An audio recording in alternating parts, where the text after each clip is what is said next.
ఏదైనా థ్రిల్లర్కి రవిబాబు యాడ్ అయితే దాని ఇంపాక్ట్ ఎలా ఉంటుందో మనందరికీ తెలుసు. అనసూయ, అవును మూవీస్ గుర్తున్నాయిగా. ఈ సినిమా కూడా అలాగే ఉంది.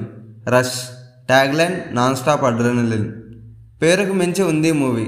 రవిబాబు, డైసీ బోపన్న లీడ్ రోల్స్లో సతీష్ పోలోజు డైరెక్ట్ చేసిన మూవీ ఇది. స్టోరీ చూసుకుంటే ఒక well settled family, Aditya, Karthika, Rishi and Riya. ఒకరోజు రష్లో ఆదిత్యకి హైవేపై యాక్సిడెంట్ అవుతుంది.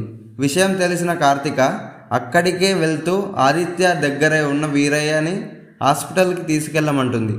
మరి వెళ్తున్న దారిలో కార్తికకి ఏం జరిగింది? అసలు ఇదంతా ఒక ప్లాన్డ్ క్రైమా? ఇంత పెద్ద క్రైమ్ నెట్వర్క్ని ఎవరు హ్యాండిల్ చేస్తున్నారు అనేది మూవీలో చూసేయండి. క్రాఫ్ట్స్ చూసుకుంటే స్క్రీన్ ప్లే అయితే బ్రిలియంట్గా ఉంది.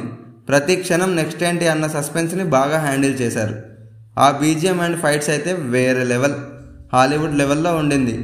ప్రాపర్ క్వాలిటీస్ ఉన్న మిస్టరీ థ్రిల్లర్ ఇది. ఒక రియల్ టైమ్ క్రైమ్ని స్క్రీన్ మీదకి బాగా తెచ్చారు. Great efforts by the whole team.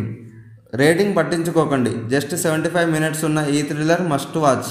Full ఫ్యామిలీతో చూడొచ్చు. Don't miss this gem of a thriller. ETV విన్లో తెలుగులో అవైలబుల్గా ఉంది. Time for thriller talk. మీకు తెలిసిన ఇలాంటి రియల్ టైమ్ క్రైమ్స్ మెన్షన్ చేయండి.